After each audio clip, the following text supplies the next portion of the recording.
আসসালামু আলাইকুম।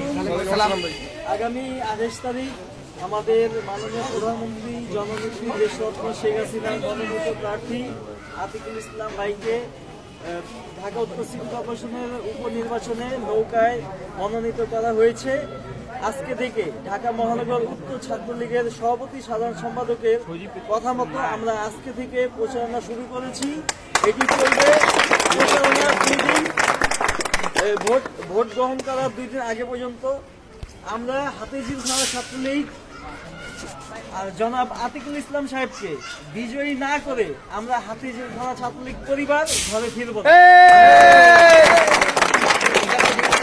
যে যার অবস্থা থেকে আমরা আতিকুল ইসলাম সাহেবকে, শুধু আতিকুল ইসলাম সাহেব না, আতিকুল ইসলাম সাহেব মানেই হইল আমাদের জননেত্রী শেখ হাসিনার নৌকা প্রার্থী। জননেত্রী শেখ হাসিনার নৌকাকে বিজয়ী করার লক্ষ্যে আমরা যেখান থেকে পারবো আমরা সেখান থেকে প্রচারণা করব।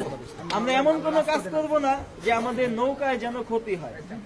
আমরা ওই দিকটা খেয়াল রেখে আমরা নৌকায় ভোট চাবো এবং আমরা নৌকাকে বিজয়ী করে আবার ফিরিয়ে আনবো ইনশাআল্লাহ।